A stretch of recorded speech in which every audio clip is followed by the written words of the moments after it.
How did you feel mentally though? Like only Tren, your HPTA shut down, your testosterone and estrogen is zero. Like how did you feel after 10 weeks? Garbage, but I didn't know Yeah, why, right? And so yeah. this is like the stupidity that kids do. I had no idea. I felt garbage, but I didn't know why, right? So I was like, oh, I guess I just need to eat more, sleep more, and like stupid. Yeah. Yeah. Yeah, I man. I felt remember the fantastic. first time I did Tren. I did Mm-hmm. 75 milligrams. Was it 50? It was probably 50 milligrams, Was it the 3 times a parabol week. lamps? No, so it was. No. I don't know if you guys would have had this in Europe. It was. I forget the name of it. Actually, I can see the bottle. It was like 30 cc bottles. I think it was Mm-hmm. 30 milligrams per cc. Anyways, I did 3 cc's a week, Monday, Wednesday, Friday. And I remember Mm-hmm. doing, I never had particularly strong triceps. So I was probably doing 95-pound skull crushers before. And then in about Mm-hmm. 4 weeks, I was doing 225-pound skull crushers. I went from 95 pounds to it was crazy, man. I was like, this Was is it insane. was it contest prep or off Yeah, it was season? during a cut. Okay. Yeah. But like, I was That's like, even this more is what insane real because you're steroids are. depleted. Yeah. Yeah, like this is what real steroids is. This is crazy. And you hear these guys using 1,000 milligrams. I'm like, your shit is garbage for sure, Yeah. or whatever. I mean, maybe I was just a hyper responder, but it was nuts, man. I was like, this is, and I remember first time, same cycle, I went from squatting 600 to squatting 750 for reps. Like, and all I Jesus. was doing, by the way, I wasn't even doing tests. It was just using the Tren. I was using 3 cc's a week. I think it was 30 milligrams, might have been 50. Was it your first cycle? What No, my Tren first first cycle, cycle?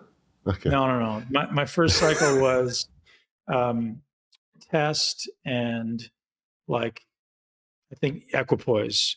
I Okay. remember doing 500 milligrams of test and like 400 milligrams of equipoise, and I put Okay. on I don't know like 30, 40 pounds or something. Yeah. But the next cycle, all I could get was this Tren. I was in university, so I was like, yeah, I got one bottle of Tren. It was 30 cc's. I was like, yeah, let's do it. I'm gonna do it for 10 weeks, 3 cc's a week. And I just got stupid strong. And my diet was garbage, right? I remember I was dating a girl who was the like a high up at Cadbury chocolate, and I would eat like 3 candy bars going into the gym. It was fucking stupid, but I was strong as shit. I can imagine. Shit. How did you Yeah. feel mentally though? Like only Tren, your HPTA shut down, your testosterone and estrogen is zero. Like how did you feel after 10 weeks? Garbage, but I didn't know Yeah. why, right? And so Yeah. this is like the stupidity that kids do. I had no idea. I felt garbage, but I didn't know why, right? So I was like, oh, I guess I just need to eat more, sleep more, and like stupid. Yeah. Yeah. And it's Yeah, hard to do research back then either because like I think the publication websites were not available. Like when I went through I all the wasn't going trend to do studies, research. no. So I went through all I was an the idiot. papers on Trenbolone. Yeah, right. You don't really care. So what I did this research recently, and then you come after 900 studies, like, wait a minute, where's the human studies?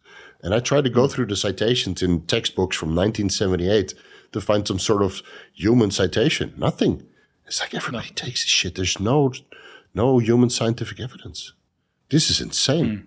So I have a friend that has a connection at Merck.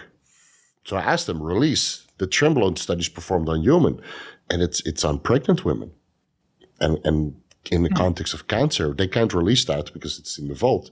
But even those studies are completely unapplicable. So we're all using this magical compound at way too high dosages, and we don't know what it does in humans. And then there's one picture of the Necma parabolin insert, but the other side is not available, which is probably where the citations are. And there they recommend 50 milligrams, the net Trenbolone without the parabolin ester. They recommend it every 14 days and then every 3 weeks for a maximum duration of 6 weeks. So it's so funny that this romanticized compound that everybody runs, but we have no idea what it does in humans. It's hilarious. Well, I mean, So we've got to on have your at least 30 years of like experiential data at this point, right? Like Mhm. there's, it's Yeah. been around certainly since the early 90s. So maybe 40 years of sort of, clinical application. So, I mean, if people start dying and dropping like flies, then maybe that's one of the results. But it seems like most of the guys, I mean, with the exception of obviously some great men in the sport, Mhm. most guys are still kicking around at a relatively old age. Dorian's in his mid 60s. Yep. A lot of these guys are obviously. I don't think his dosages were quite what they are these days. I'd love to actually chat with you about that, man. Like, I think the audience Mhm. needs to recognize how some of the dosages that are perpetuated online, probably perpetuated online in the forums when you were starting up, were simply not accurate. Like I'll tell you No, exactly what I did every cycle. It was always the same. It's bullshit. I yeah. talked to Kai Green. I'm like, Kai, what's the biggest cycle you ever did? I talked to Dorian. What's the biggest cycle you ever did? These guys are personal friends. It's not like they're going to lie to me. You're not some gym rat who they're going to make up some story to, which they probably wouldn't anyways. But I'm like, hey man, tell me what you were doing during this show. And he's like, oh, exactly this. So much so that I had one guy who didn't believe my cycles. He was actually living with me in California when I was there. I was like, hey dude, I had a shoebox. Like, take my shoebox. You can do my shots for me. Like, I won't do anything. You can do them all for me. You can see exactly what I'm doing. And he goes, I was getting ready for the Arnold Classic. He goes, you're fucking lying. I go, here's my stuff. You do my shots for me. And he's like, oh, what else are you doing? I'm like, dude, you're with me 24 hours a day. You can see what I'm doing. And people just think it's bullshit. But once you dial in the right protocol, the right nutrition, and your training, as you'll see, you need less. I think that's really the message I'd love to convey to people is create a training-based culture, create a discipline-based culture, and drugs are an augment. You're not going to become a professional bodybuilder without pharmaceuticals, but it shouldn't be just like, how much can I possibly take to get there faster? You guys are just going to die, man. And it's sad. Yeah. What I see is that it's kind of the mentality of the forum bros and the amateurs that are almost there, right? They're turning pro, but they don't necessarily have the genetics, so they can't possibly put on so much size because everybody has their individual cap. I don't think I could be the size as an IFBB pro. I could be big, but really that IFBB pro size, I'm probably better off doing classic, but then my waist would be waist too wide, so I would never really place well. So I never really bothered because I knew my structure wasn't really suitable for that kind of high level competition. So what I see a lot of guys, I've done blood work for many IFBB pros, whether they're at the highest level or second or third tier, winning some shows in their area. And it's all pretty much the same. The cycles are not that complicated, certainly not as complicated as what I do or most people do, partially because they don't understand the synergy and the drug interactions to really optimize everything, unless they work with a specific coach. And what I see is that the dosages are maybe 2.5 grams at maximum. And that's not outside of the realm of what many amateurs run. Actually, many amateurs, they run 3, 4, 5 grams. And of course, there's some IFBB pros who are open about running 5 grams of gear. But I don't think that's many of them. Yeah, I don't think it's many of them.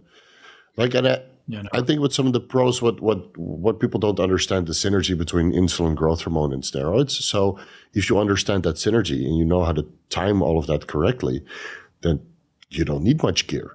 So you might run 1.5 grams of gear, but then the IGF-1 and the growth hormone, the insulin is quite high. It's really leverage the maximum amount of growth you can get. So they say, I'm on a gram a test and 500 deca.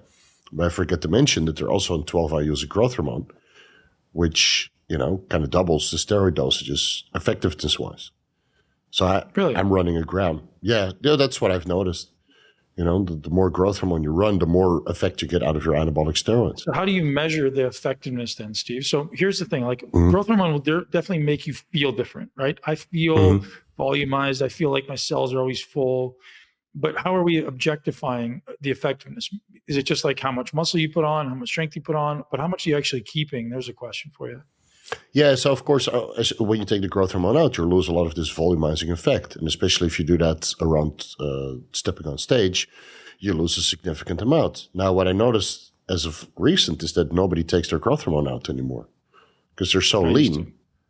Yeah, so I would recommend that also to the guys competing in the amateur ranks. Take your growth hormone out, and then, you lose a little bit of water. You don't need to use diuretics. But it seems that some guys nowadays, they run their growth hormone all the way into the show. They keep their water high. Whatever diuretic protocol they run. But it doesn't really seem to affect them, even though, you could say that the conditioning sometimes is lacking a little bit. So, of course, if you keep your growth hormone in, then you don't really lose the volume. Whereas if you do run or you take the growth hormone out 2 weeks, 3 weeks before the show, then you end up looking a little bit flat, but significantly drier and more detail, and then maybe better I would lose body 12 composition to 15 overall. pounds. I would stop growth hormone 10 days out, and I would lose 12 to 15 pounds every time. That's crazy, just to watch it. And I look better without the growth hormone. The growth hormone, I always felt like I was watery. Big difference. Yeah. And it was with or without the combination of dexedrine at the end? Or not dexedrine, what is it called? No, that Dextrogene, Cytodrine. the Cytodrine, Cytodrine. sorry, Cytodrine. So the only years I used Cytodrine was competitive years would have been 3 years, 11, 12, and 13. And then I didn't have any left and I stopped. The rest of it I'd given away and traded for other stuff. Yeah, so Cytodrine was usually only the last 5 days.